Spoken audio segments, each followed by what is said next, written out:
say Shapoach again to Josh for helping me out, and also to Esther, who also came up to help us out. We're going now to do our Torah study, and you're going to need your red book for this. So we're going to turn back to our selection that we just read in the Haftarah. Again, the red book, you're going to be on page 627.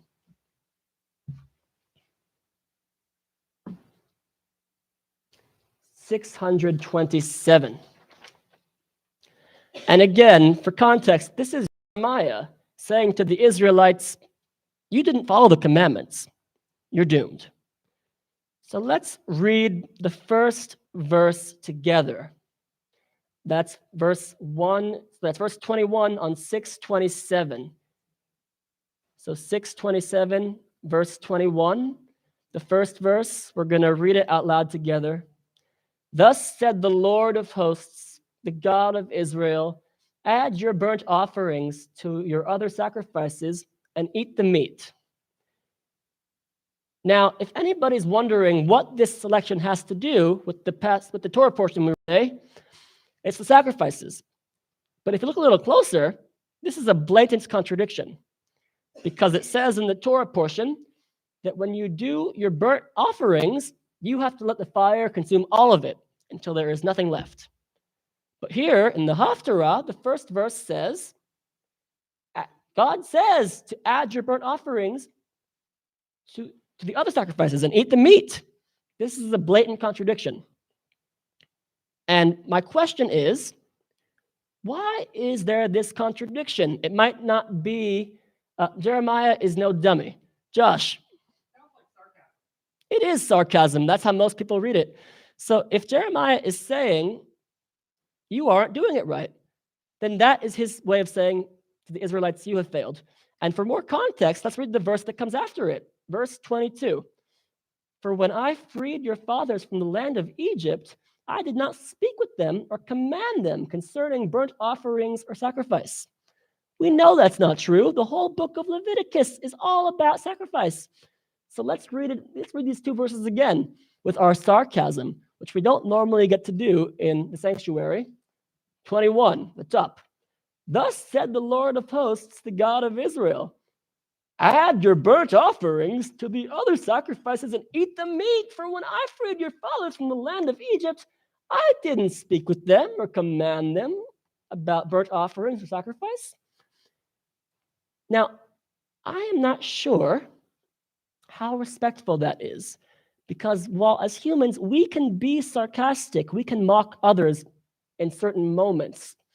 I'll let you decide if that's Lashon Hara or not.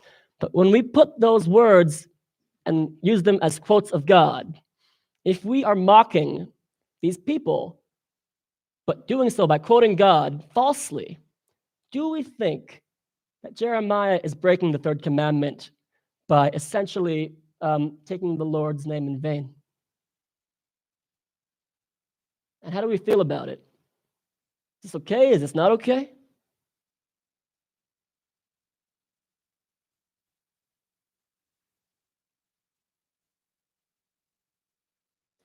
It is disrespectful. And honestly, when I said those verses in that tone of voice, I felt disrespectful. But I wanted you to hear it the way that Jeremiah probably said it to them.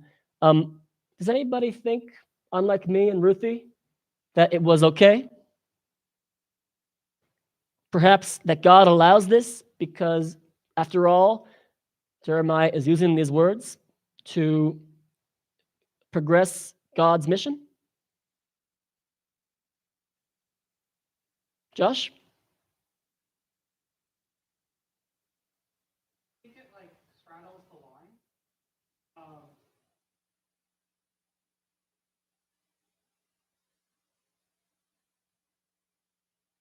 Jeremiah's a prophet, so he had direct divine inspiration.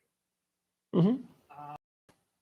But he's still a human who has free will and was probably less than pleased with fellows. Yes. When he was delivering this. So he probably did slightly cross the line, but ultimately he's not really taking the Lord's name, he's delivering God's message directly. Like that is his job. He's not doing it in the best way. But it's not quite the same thing. Totally disregarding God's commandment. I like that, Josh. Prophets get frustrated. Human beings get frustrated. Even God in the Torah got frustrated with us many times. Moses got frustrated. Jeremiah actually reminds me of a lot of another prophet whose name begins with J. Jonah was also somebody who was very reluctant to deliver these messages. The big difference to me between Jonah and Jeremiah is that even though neither one of them loved their job, Jeremiah did his job. He might not have been upbeat. He might not have been smiley, sunshine and roses all the time, but at least when God gave him a message, he delivered the message. That doesn't mean that God is always pleased, perhaps, with the way that it was delivered, but at least he delivered the message. Let's read on page 628, verses 30 and 31. Verse 30 is a little bit cryptic, and again, this is verse 30, which is the beginning of the third paragraph, verse 30 on 628. It's a little cryptic, but the verse after it, 31, might bring out the meaning here. So let's read 30 and 31 together. For the people of Judah have done what displeases me, declares the Lord. They have set up their abominations in the house which is called by my name, and they have defiled it. And they have built the shrines of Topheth in the valley of Ben Hinnom to burn their sons and daughters in fire, which I never commanded, which never came to my mind. So when we say shrines of Topheth, which is not probably a common phrase that we talk about a lot, what are these shrines? And it's the end of the 31st verse that helps us figure this out. Josh? They are temples to pagan gods. Yes, and specifically, Topheth relates to, it's another name for the god, the Canaanite god, Molech. And really, this god, this deity, a false god, how is this god worshipped? As it says in verse 31, this god is worshipped by child sacrifices, human sacrifices. Josh? Sorry if I'm interrupting or something. Like 30 and 31, 21 and 22. Because if you're doing child sacrifices, that's your burnt offering. Yes. Like, well, at that point, you're just doing cannibalism. That's right.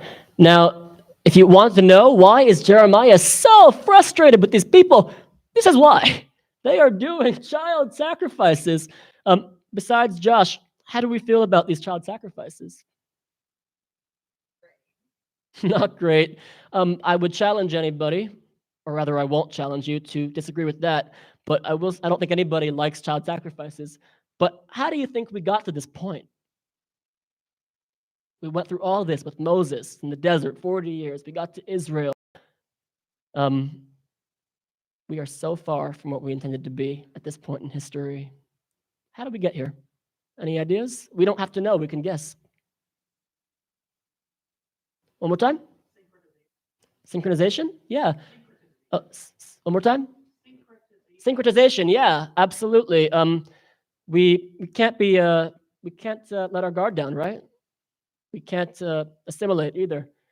We are who we are. We spent 40 years in the desert to get this identity of ours, set this culture the way we want it to be. And as soon as we have to share the room with other cultures in Eretz Knaan, and we're not alone in the desert anymore, we take one look at these other people, and we want to be just like them sometimes. Well, that can be dangerous, especially if these traditions are involving child sacrifice. There are plenty of other religions that have amazing traditions, and they are wonderful. I don't think anybody can get on board with child sacrifice.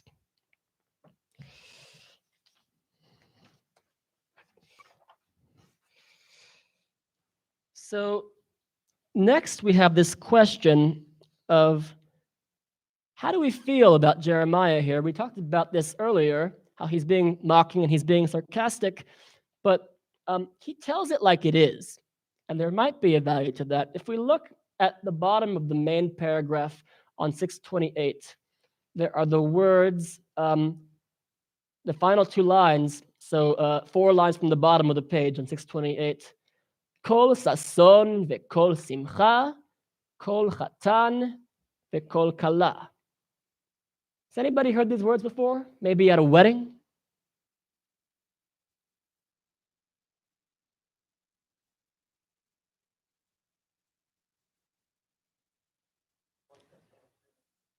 Yeah, maybe. Thank you, Esther. Maybe you know the melody. Kol sason ve'kol simcha, kol chatan ve'kol kala. It's very happy. It's about the rejoicing of the bride and the groom, these two people who are getting married. Jeremiah takes these words and he flips them on its head. Let's read it, 32, verse 32, in the middle of the big paragraph on 628, together in English. Assuredly, a time is coming, declares the Lord, when men shall no longer speak of Topheth or the valley of Ben Hinnom, but of the valley of slaughter. And they shall bury in Topheth until no room is left. The carcasses of this people shall be food for the birds of the sky and the beasts of the earth, with none to frighten them off.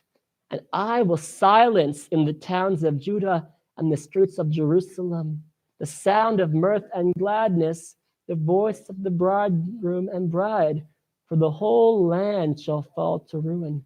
So if we hear it at the weddings, how these people are so happy, now he's saying the bride and the bridegroom are going to be silenced. The whole land shall fall to ruin. You don't have to like Jeremiah, but he tells it like it is. How do we feel about a leader who tells it like it is? Do we want to hear the harsh truths, or would we rather get the sugarcoating?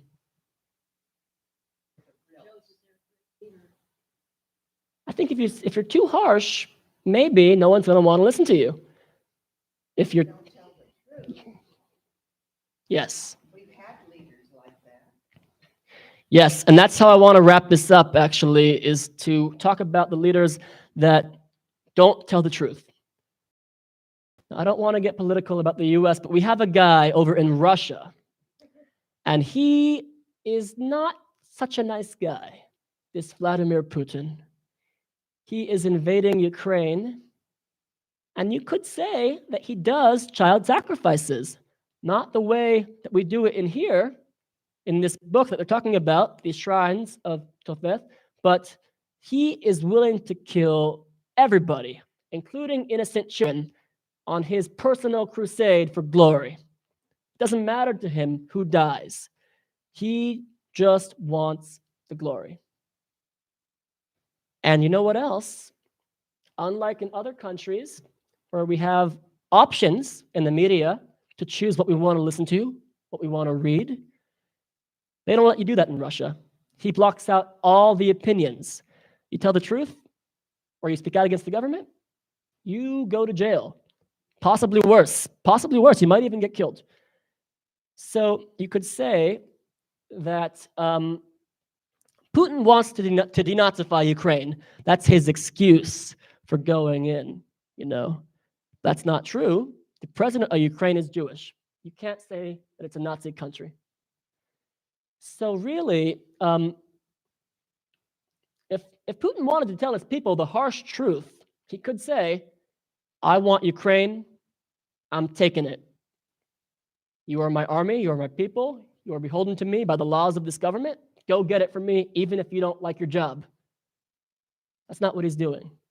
He's sending them in under false pretenses. Unlike Jeremiah, Vladimir Putin is not giving people the harsh truths. He's giving people a false truth, which makes it even sadder when these soldiers of Russia go in to fight a war they didn't sign up for. They might end up hurting people. It's sad. It really is. When so many people are dying, and especially when so many of these people who are dying are not willing combatants. They are trying to escape or take shelter. It's very sad, but I think Jeremiah's leadership style does have a lot to teach us.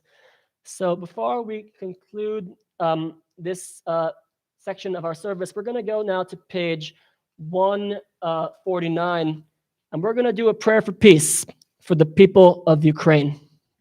And this is back in our Siddur, page 149. Thank you, by the way, for all of your amazing responses. Jeremiah certainly gives you a lot to chew on. 149, a prayer for peace. This is the middle paragraph, and we're going to do this together responsively in English. May we see the day when war and bloodshed cease, when a great peace will embrace the whole world.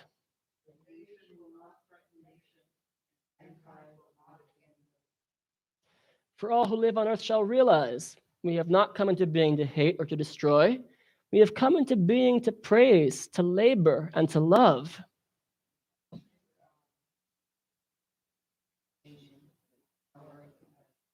Fulfill the promise conveyed in Scripture.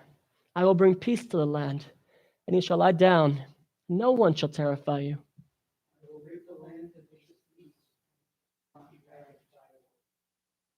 Let love and justice flow like a mighty stream. Let peace fill the earth as waters fill the sea. And we will say together, Amen. Well, thank you for that. I hope that God brings peace to the people of Ukraine. I also hope that we do our part, because God and humans are a team. God chose us for a reason,